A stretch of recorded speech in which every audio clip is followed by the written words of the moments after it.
Oh, bienvenue au channel des Frères Tadros, Digital World Citizen. On récidive avec Patrick, un bon ami. Puis on discutait candidement avant d'enregistrer qu'il y a 44 pays qui sont rejoints au El Salvador pour une rencontre, les plus petits pays qui sont rencontrés au El Salvador pour refaire peut-être un système qui serait plus convenable pour eux parce que leur dollar est en train de s'écrouler. Ouais.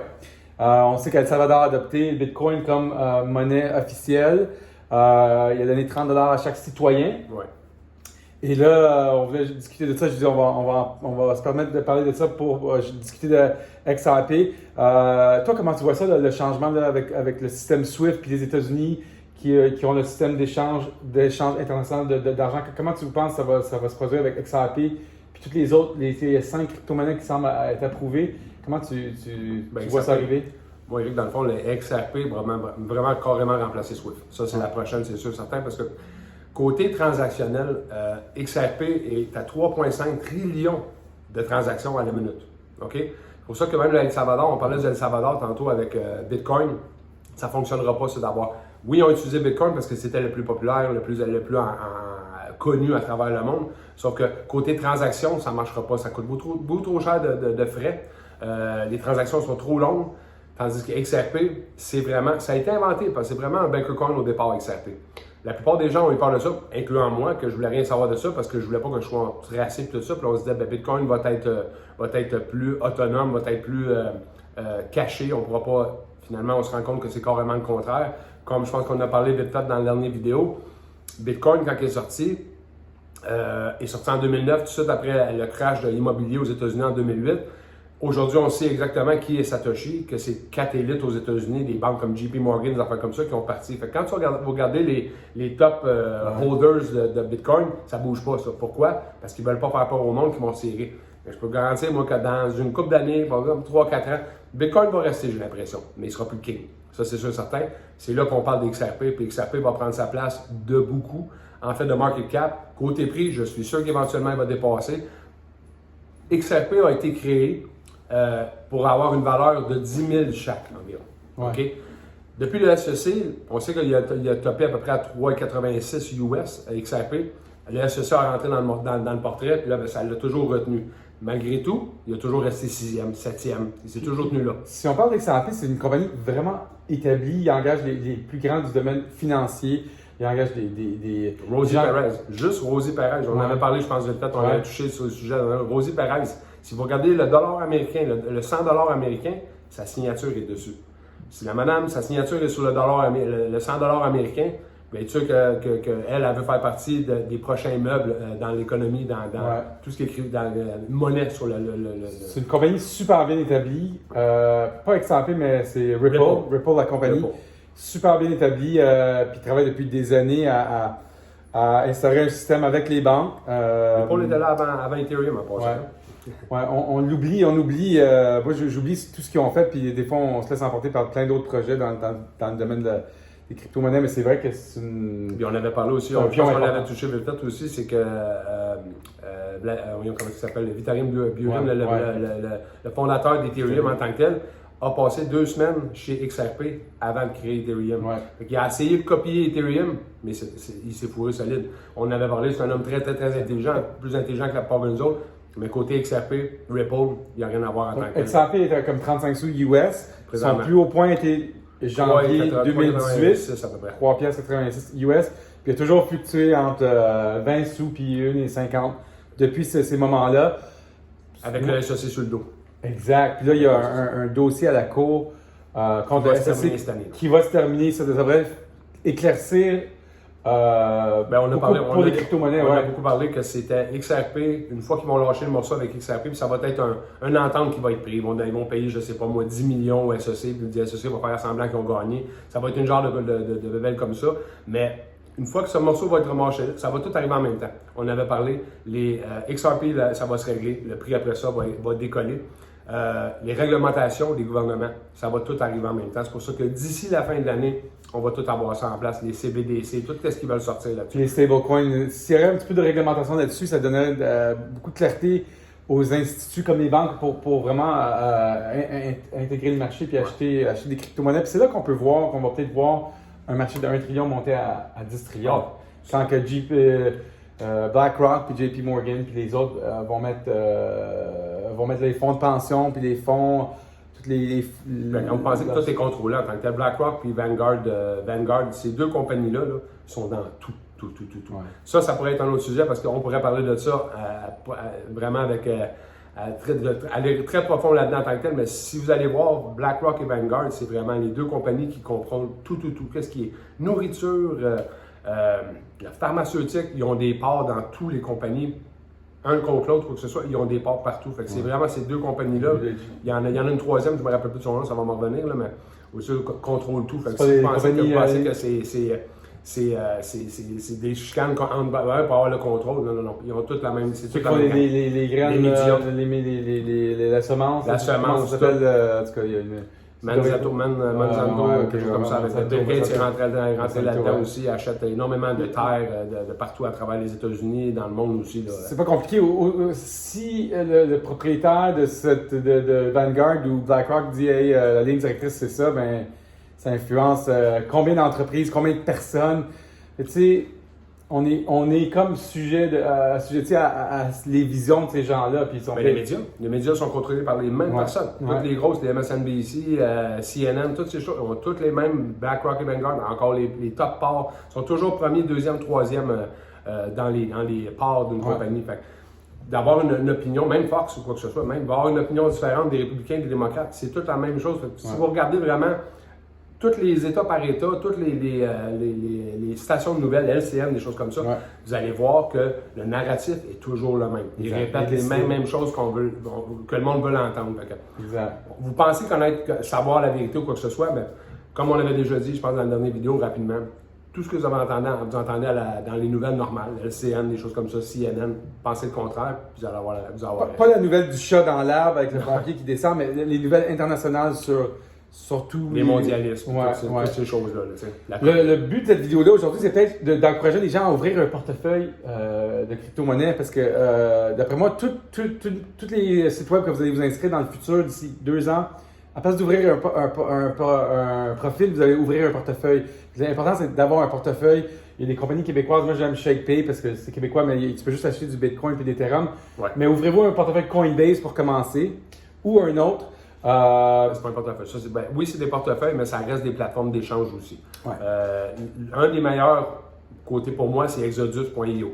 Exodus en tant que tel, c'est un super de bon portefeuille, très sécuritaire, mais Exodus.io. Ça, c'est le site pour aller les chercher. Allez directement à eux autres. Passez pas par d'autres sites des fois parce que la fraude, il y en a partout, autant là-dedans aussi. Puis le monde peut avoir vos codes, vos chiffres, vos 12 mots.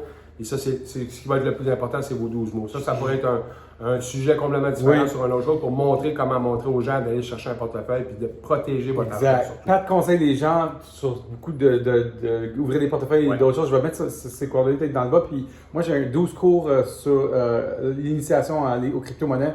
Ça, c'est 299. Vous pouvez regarder les informations dans le bas. Puis lui aussi, il offre ses services dans le domaine pour aider les gens à partir.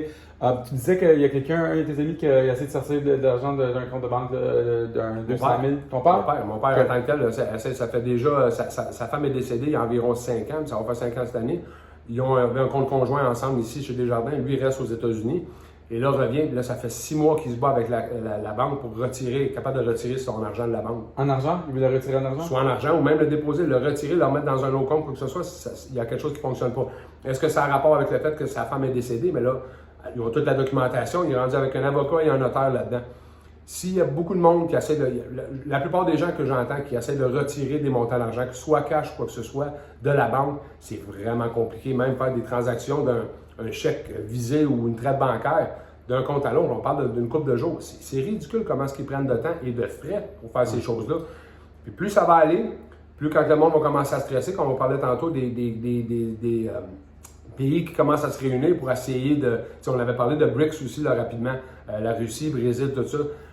Tout le monde se dit, bon, la Russie, maman, oui, c'est des dictateurs, la Chine, c'est des dictateurs, tout. Je peux vous garantir que ce qui se passe avec ces personnes-là, c'est beaucoup plus intelligent. Il y a beaucoup plus en arrière de ça que ce que vous voyez avec la guerre. La guerre que vous pensez que c'est une guerre pour gagner l'Ukraine, ça n'a rien à voir avec ça en tant que tel. Mais là, ce qui s'en vient, comme je vous dis, avec XRP, ça va être important parce que XRP va prendre la place de Bitcoin éventuellement en fait de King. Vous allez avoir XLM, on les avait dit les 5. On va avoir XLM qui va être la reine. Tout ça va être backé par l'or, XRP, l'argent avec XLM. On va avoir Algorand aussi, IOTA et puis XDC. XDC qui est l'ancien Sinfin. C'est les 5 crypto-monnaies qui semblent être approuvées par le gouvernement présentement. ISO 2022. ISO, ouais. C'est les seuls. Ouais. L'idée, c'est qu'on ne veut pas que le gouvernement soit capable d'approuver des crypto-monnaies parce que ça devrait être un échange libre. Il n'y a pas eu d'innovation depuis la carte de crédit, 1955, le Diners Club. Les gens ne voulaient pas traîner de l'argent, ils ont inventé une carte où l'argent était dans la carte. Mais technologiquement, l'information a évolué, puis l'argent, c'est de l'information. Puis là, on a on évolue au niveau d'une transaction. Moi, je peux y envoyer des sous directement, pas d'intermédiaire, pas de frais, comme l'information. S'il y en a un, c'est un frais vraiment minime. C'est pas un 3% que les cartes de crédit chargent. Puis on s'en va dans l'argent programmable. Ça veut dire, on en parlait l'autre fois aussi, avec les CBDC, ça veut dire qu'ils peuvent me donner tous les citoyens ont 100 $, mais il faut que tu le dépenses avant janvier 2023. Puis l'argent va être plus programmable, ils vont plus pouvoir la contrôler, qui peut avoir des effets négatifs, mais il peut avoir des effets positifs aussi. Puis c'est tout ça qu'il faut comme regarder, puis être impliqué peut-être dans les lois. Je sais qu'aux États-Unis, j'ai vu BitBoy Crypto s'impliquer dans la nouvelle loi qui va être écrite pour les crypto-monnaies. Ça se passe là. Fait que tout le monde met ses énergies vers aider ces lois-là à être connues ou à adopter, tout ça. Fait que je pense qu'il faut, comme qu'on fait aujourd'hui, on essaie de contribuer à ça. C'est sûr que les États-Unis vont contribuer pas mal à... Tout le monde attend après les États-Unis. C'est ça. Ça ne veut pas dire qu'on va avoir les mêmes lois. Hein? Non, absolument pas. Mais le point aussi, c'est que la plupart des compagnies, le Japon, la Russie c'est déjà commencé. Il y a plein de pays qui ont déjà commencé à adopter un paquet des crypto-monnaies, le système financier. Ils sont tout en train de changer. C'est pour ça que les États-Unis vont toujours rester l'économie mondiale la plus grosse. Ouais. Mais ça reste que ce qui se passe avec XRP depuis 2 ans maintenant, c'est fait exprès. C'est pour retenir le prix. On n'est pas supposé d'avoir du XRP. Moi, je dirais à tout le monde, allez vous en chercher. Ça n'a pas besoin d'être 10 000 $ ou quoi que ce soit. Allez vous en chercher parce qu'éventuellement, XRP va avoir une valeur incroyable. Puis ça va changer la vie de la plupart des gens. Puis, d'avoir un portefeuille, de protéger ses avoirs. Parce que je vous le garantis, parce que qu'est-ce que vous avez à la banque, vous l'avez vu au Sri Lanka, vous le voyez dans beaucoup de pays présentement. Même en Chine, je ne sais pas si vous avez vu la Chine présentement. La Chine, les banques, le monde sont prêts à leur retirer leur argent de la banque. En Grèce, ils limitaient les retraits. À Cyprus, quand Cyprus est tombé en faillite, on avait le droit à 60 ou 100 $ par jour. Ouais, exact. On avait beau avoir 100 000. Ici, on n'est pas conscient de ce qui se passe dans les autres places, mais les économies vont pas bien, mais ça pourrait arriver ici aussi si l'inflation monte encore. C'est pas pourrait, ça va arriver. C'est juste que nous autres, on a des économies plus fortes, donc ça va prendre plus de temps, mais c'est une question de temps avant que ça arrive. Ouais. Il faut vraiment se protéger. Puis pour se protéger, l'or et l'argent, entièrement d'accord, physique. Vous n'avez pas ça sur un papier que ça appartient à la bourse, parce que ça vaut absolument rien. De l'or et de l'argent physique va toujours rester quelque chose de solide. Les nouvelles, maintenant, la nouvelle tendance, pas une tendance, mais qu'est-ce qui s'en vient?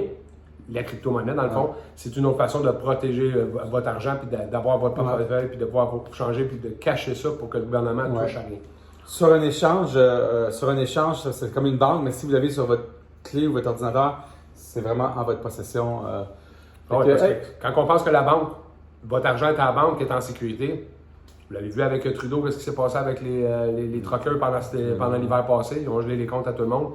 C'est la raison, on l'avait parlé vite fait, on va le répéter, la raison pourquoi que ça a tombé après 2 jours, cette histoire-là de comment est-ce qu'il avait appelé ça, je ne me rappelle plus le nom, là, mais en tout cas, l'urgence. L'urgence. En tout cas, il avait passé le loi en tant que tel que là, il pouvait geler les comptes à n'importe qui avait donné de l'argent. Mais ça, c'est pour tous les Canadiens au Canada. Ça avait donné plus que 25 piastres, tu pouvais te faire barrer ton compte. Exactement. Fait que si on regarde à faire ça, dans le fond, le monde se sont rendu compte de ça. Ils ont commencé à retirer leur argent. C'est les banques qui ont appelé le gouvernement pour dire « Hey, arrête ça tout de suite, on va faire faillite. » Parce que là, si le monde retire tout leur argent, les banques ont plus d'argent. Même ma cousine, puis ma belle-sœur avait peur de se faire bloquer leur compte parce qu'ils ont parlé de ça, parce que les autres avaient donné un petit peu d'argent. Moi, je trouve ça drôle. Les Indiens bloquent une rail de chemin de fer. Trudeau va s'asseoir avec les autres. Ah oui, c'est correct. 2 millions de personnes au Parlement, c'est des terroristes. Puis ça, à place de, comme dire, il y a quelque chose qui se passe qu'il faut. En tout cas, c'est un autre sujet. C'est comme un peu aussi, juste pour terminer peut-être avec ça, la dame qui était en charge, dans le fond, des camionneurs, je me rappelle plus son nom, m'échappe, Elle est toujours en prison, à part de ça, elle n'a pas le droit de sortir, elle n'a aucun Ouais, cautionnement pour pouvoir sortir, quoi que ce soit. Puis vous avez des meurtriers qui ont été jugés. Il y a des voleurs, des chaussures qui sont aujourd'hui sortis à l'extérieur. Le système de justice est complètement... Alors, vous devez garder ça court. Aujourd'hui, on a 15 minutes. Ouvrez votre compte de crypto-monnaie. On va mettre des liens. Si vous avez des questions ou quoi que ce soit, mettez-les dans ses coordonnées aussi, son email ou son numéro de téléphone. Puis on vous souhaite un bel été. Profitez des semaines de la construction. On va vous revenir la semaine prochaine avec un autre sujet avec M. Patrick. Bien sûr. Ciao! Bye!